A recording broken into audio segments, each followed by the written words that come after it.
Assalamualaikum warahmatullahi wabarakatuh. Bapak Ibu, teman-teman semua, perkenalkan saya Wulan. Saya adalah alumni Jamaah Haji Reguler tahun 2025. Di video ini kita akan membahas mengenai manasik haji episode 1, yakni visi dan misi kita menunaikan ibadah haji.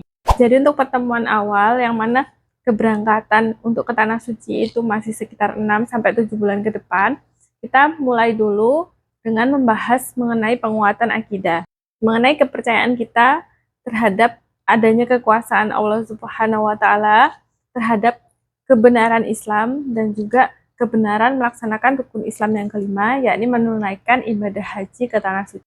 Output yang diharapkan dari materi kali ini adalah Bapak Ibu merefresh kembali keimanan Bapak Ibu semua, kemudian meluruskan niat Bapak Ibu untuk berhaji ke Tanah Suci itu apa, dan yang ketiga, Bapak Ibu dan teman-teman semua memahami pentingnya ibadah haji itu tidak hanya sekedar melakukan ritual. Jadi, mengapa Bapak Ibu rela mengantri bertahun-tahun lamanya untuk pergi haji? Mengapa sih mau mengeluarkan sebagian atau banyak dari harta Bapak Ibu semua untuk sebuah perjalanan yang melelahkan, yang memerlukan banyak fisik? Apakah demi sebuah gelar haji yang di masyarakat itu dihargai? Apakah demi pujian orang, jadi bisa dipanggil Pak Haji, Bu Hajah, kayak gitu? Atau mungkin mau nyalon DPR, kalau nanti ada gelar hajinya, bisa meraup suara lebih banyak?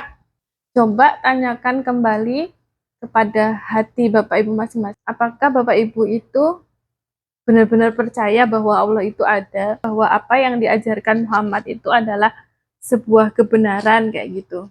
Coba direfleksikan, apakah benar keimanan itu ada di hati kita. Jangan sampai kita ini pergi ke Tanah Suci, pergi haji, tapi kita nggak yakin kalau Allah itu ada. Terus nggak peduli, pokoknya yang penting pulang dapat gelar haji untuk buah pujian duniawi. Jangan sampai seperti itu ya Bapak Ibu.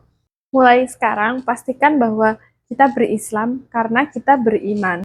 Nah, bagaimana cara memperkuat atau memupuk keimanan kita? Mungkin berkumpul dengan orang soleh, memperbanyak zikir, bersedekah, mempelajari Al-Quran.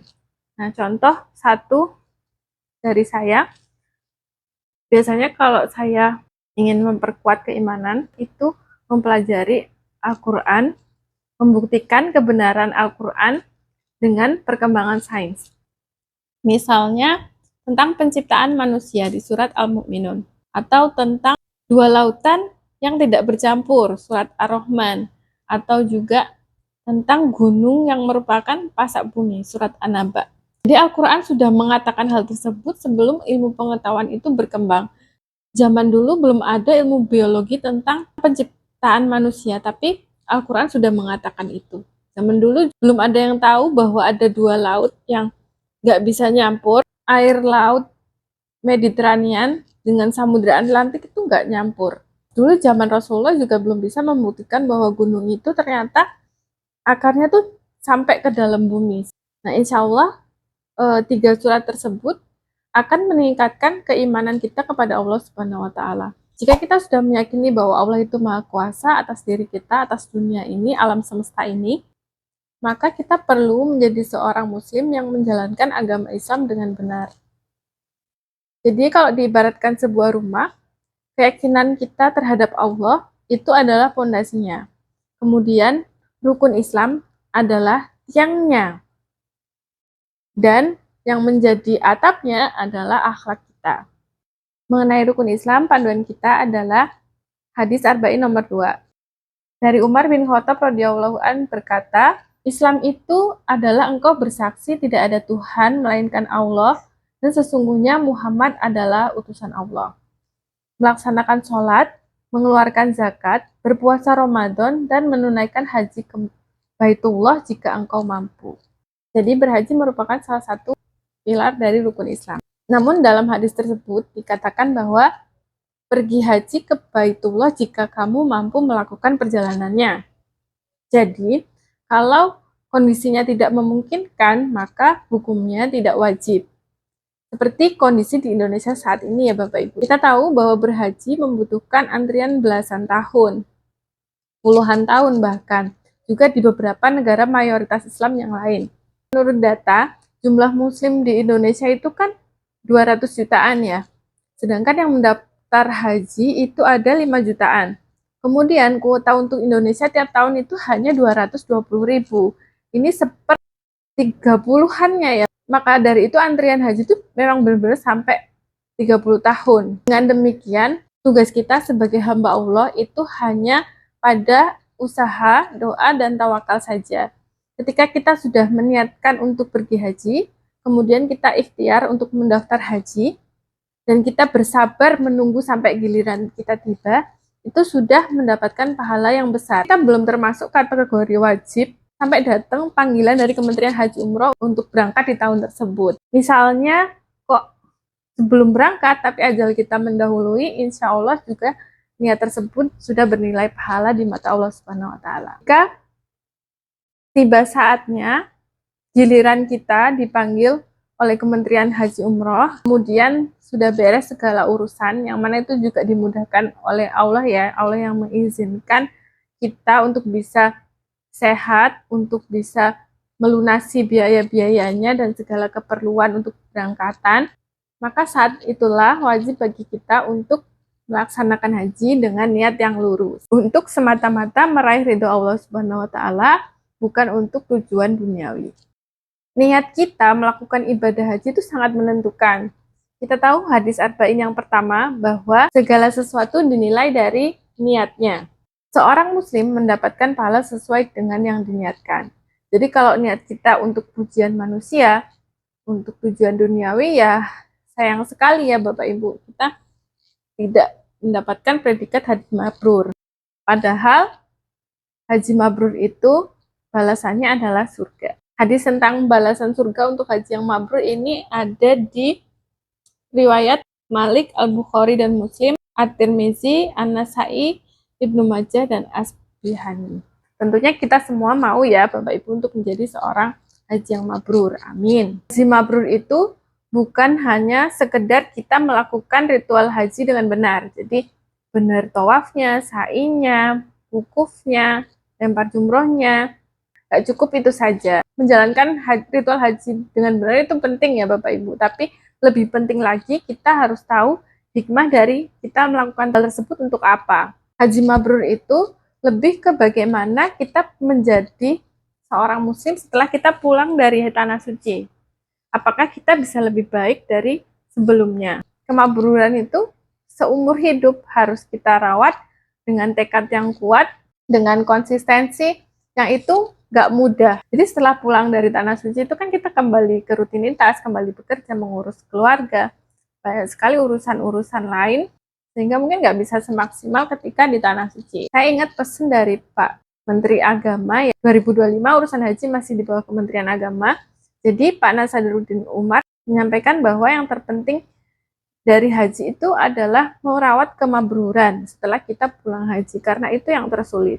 Nah, sementara kurikulum manasik haji yang ada sekarang ini ya di KPIH ataupun dari Kemenak sendiri, itu lebih menekankan ke ritual ibadah tadi, ke arah fikih gitu. Padahal yang terpenting keimanan kita ya akidahnya. Jadi materi yang terkait fikih itu seharusnya nggak lebih dari 20% dari keseluruhan kegiatan manasik haji. Menurut Pak Nazaruddin, harus lebih diperbanyak menekankan tentang hikmah-hikmah dari perjalanan haji.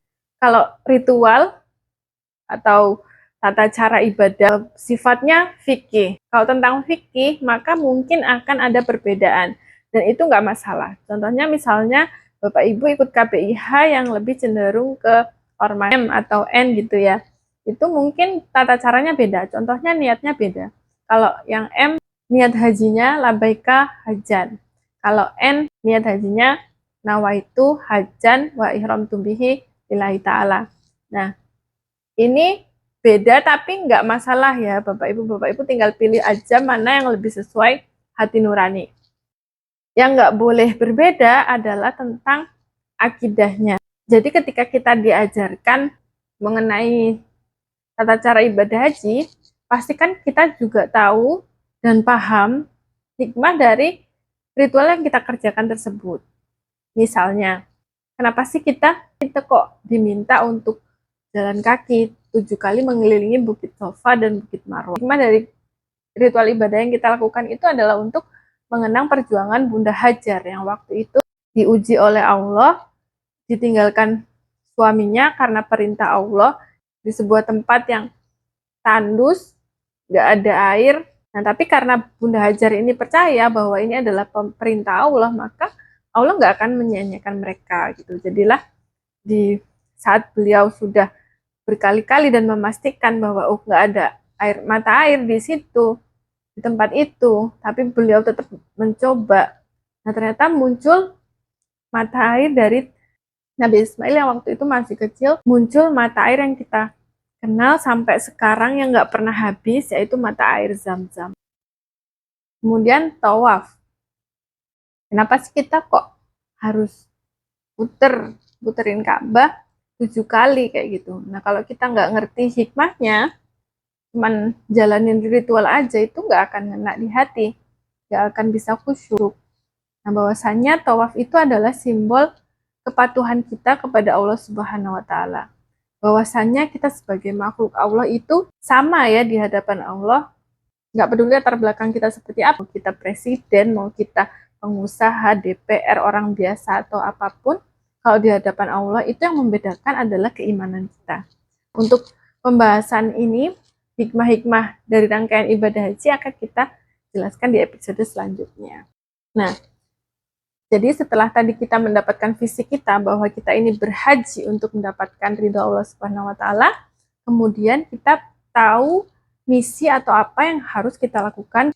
Yang pertama, kita akan melaksanakan setiap ibadah yang ada di sana, khususnya ibadah ketika puncak haji, itu dengan penuh hikmat.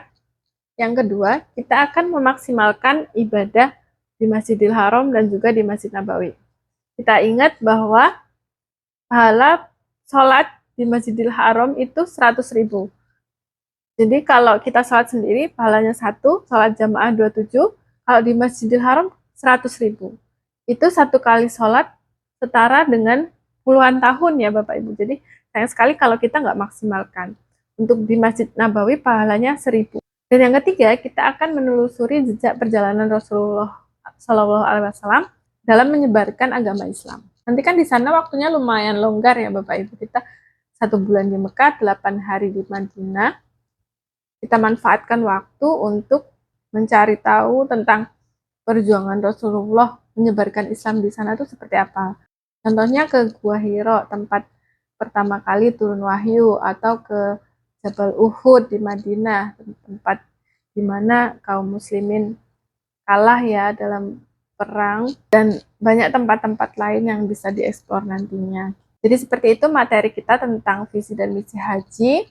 Ke depan akan banyak persiapan untuk mewujudkan visi dan misi haji kita.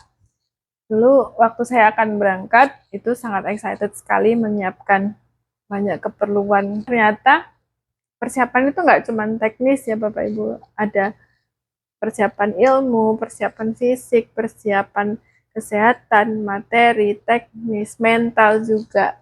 Ini kita bahas di episode selanjutnya ya. Semoga video episode pertama ini bermanfaat. Mohon maaf apabila ada kekurangan. Sampai ketemu di video selanjutnya. Wassalamualaikum warahmatullahi wabarakatuh.